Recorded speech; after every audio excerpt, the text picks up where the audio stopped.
Good morning, everybody. Welcome to episode 3 of Powerlifting Questions. I'm fresh back from Collegiate Nationals there in San Antonio, Texas. And I know it's been a long time since I put up a video post, but I had 3 people this past weekend ask me why I haven't done any new ones lately. And so I guess that was a nice enough compliment, which told me that maybe what we were doing was pretty good. So I don't actually have a question to answer this morning, but got a particular scenario that I think some coaches and lifters can learn a little bit. So I'm going to give you that. As you can see, the view that you're getting of me is a little bit different. I've had a slight career change, which has given me anywhere from a 30 to 45 minute drive to work every day through stoplight traffic. So if you can handle me holding the camera, which is my phone, on the top of the steering wheel, and then we can do this quite often. So I'm not going to be making eye contact, and you're going to have a view of my not very pronounced double chin. But if you can handle that, then we can maybe we can learn a few things from each other. So, going back to this weekend, we had Collegiate Nationals in San Antonio, like I said. Wes and his crew did a good job, in my opinion. Some might say different, but I think they did a good job. I really do. Venue definitely could have been bigger, but other than that, I thought that the meet was about as good as it could have been. Had a lot of referees that put in a lot of time, and they need to receive some thanks.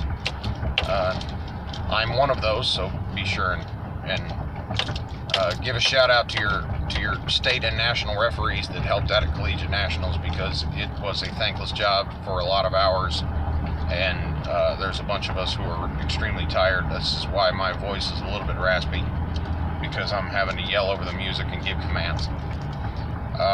As far as the competition itself goes, we had a lot of good lifters, put up a lot of good numbers. We are looking really good to have an incredible men's and women's junior team, which is the juniors are the team that we picked from Collegiates. Going back another week, the high school nationals, we had some really good lifters there too. Our sub-junior team looks to be pretty incredible. As is the norm every year, the bulk of the lifters that are on our national teams for subs and juniors are picked from high schools and collegiates, just because the numbers there are there's more lifters. The number of lifters there is larger. And then you just kind of finish everything off and polish it with 2 or 3 lifters on each team from open nationals, from men's and women's nationals. So that's kind of what we're anticipating. But I'm very excited. I know that some of the other coaches on the staff are very excited about the talent level that we have on all 4 of our teams right now. So shout out to those lifters.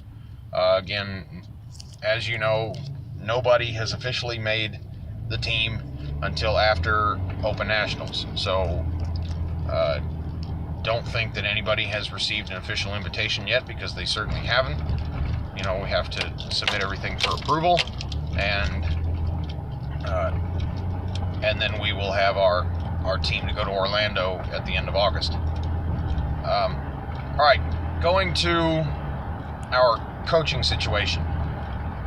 This is something that I've started doing a few years ago, and have kind of shared it with the coaches on my staff, and I guess it's worth sharing with everybody, because I doubt anybody from foreign countries watches my video log. So but I figure I can share it with all of you. It has to do with picking your second attempt deadlift in a particularly hostile environment or difficult lifting environment. Now, one of those environments that I'm talking about, like at Collegiates this past weekend, we had a warm-up room that was cramped and a warm-up room that was really hot. And so lifters were having their energy sapped from those particular conditions. We run into something very similar to this at Worlds, Now, it's not because the warm-up room is cramped and hot, but the pace of the competition itself is really fast because you don't have a tremendous number of lifters in each weight class at Worlds like you do at Collegiates, and a lot of times you're in a session that's only got one flight, and you're taking 20 minutes of warm-up between squat and bench, and then bench and deadlift. And so even though a lifter might feel pretty good, he or she has actually run out of gas without even knowing it. So you have to be really, really aware as a coach and a lifter, if you're picking your own numbers, what kind of a situation you're in as far as how much gas do you have left in the tank. So something that I try to do on occasion is one way of saying it, I guess, is go for broke. I don't like to say it that way. It's just putting a little bit more on the bar than you would normally put on your second deadlift, because you're probably not going to have the energy to pull a third, no matter what the number is. So a lifter makes, let me give you a particular situation. A lifter, let's say they open at 185 kilos, that's 407, and lift looks good. You think, okay, the normal jump for this particular situation, given how easy that deadlift was, let's say that we're gonna jump 10 kilos, and that'll set us up really nicely to, we know that we can make that with some room to spare, and then we're probably gonna jump, another 5 keys or so, something like that. Well, the only problem is that sometimes when you get into these hostile meet environments where the pace is really fast, or the warm-up room is really hot and sticky, and it's going to sap a lifter's strength a little bit more than you know. And so in a lot of cases, your lifter is only going to have 2 lifts in them. So instead of jumping 10 keys to their second deadlift, you might want to consider going 12 or 15 and anticipating that they're only going to have 2 deadlifts in them at all. You'd be amazed how many times this happens, like I said, in these fast meet environments or these hostile meet environments, and it happened a bunch of collegiates this weekend, particularly in the Equip 72s, where you had 5 or 6 lifters that did their second deadlifts, and they had room to spare when they put the bar down, and they were all making jumps between 10 and 12 kilos, which, based on what their second attempts looked like, they looked like they could make those. The only problem was they were out of energy when they go to pull their third deadlift. So, and I believe I think there were 3 out of 11 lifters that made their thirds, even though their seconds looked pretty good.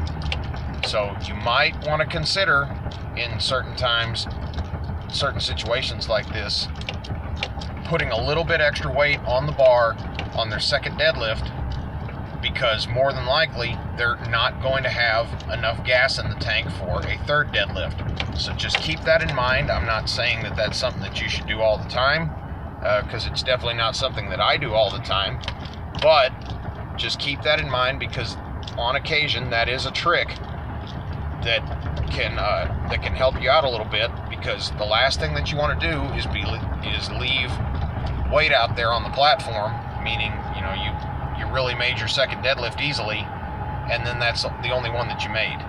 But like I said, sometimes you've only got 2 pulls in you, and so let's get a few more kilos on that second deadlift, and you might just be able to maximize your total a little bit more. Now, that being said, all of you out there who are really into counting the number of attempts made, and hey, 9 for 9 is the only way to do it, and if you're not 9 for 9, then you're not doing it right, this is not something for you, because you have to be fully prepared to miss your third deadlift.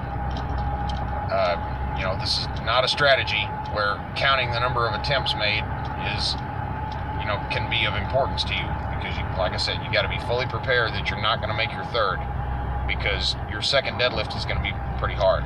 Also, a bit of a warning here. I'm not advocating to put a weight out there on the bar for your second deadlift that's questionable whether or not you're going to make it.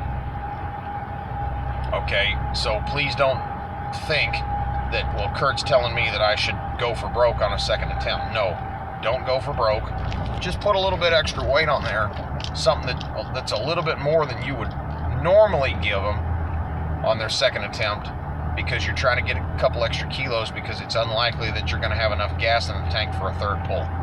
Right? So I never advocate for putting something on the bar on for putting something on the bar that I don't think that they can do. I mean, the only time that we'll ever see anybody do that is if we're going for the win on a third attempt, and the math dictates that, look, that's just what you do. If you need 10 keys to go for the win, but you only think they got 5, you go 10 keys, because they might just surprise you and do it. So I know that I rambled a little bit on that, but in a nutshell, in a lot of cases, a lifter is only going to have 2 deadlifts in them. And so what you should do in certain times like that is consider putting a little more weight on the bar in their second deadlift, because they might only have 2 pulls, and you want to maximize that total and get as many kilos as you can on there. And sometimes you'll see, as like we had at 72 at the Collegiates this weekend, where I think it was like 7 or 8 out of 11 lifters missed their third attempts, even though their second attempts looked pretty good. So just keep that in mind. Other than that, national teams are looking pretty good. Myself and the other coaches with the juniors and subs are pretty happy about it.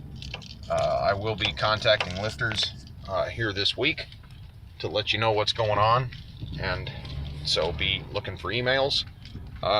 Don't forget, all of you coaches or anybody interested, please subscribe to this, because we're getting it going again, and you're going to see a lot more of these videos from me, whether I get questions or not. So it's a lot more interesting if I have a specific question from a specific person.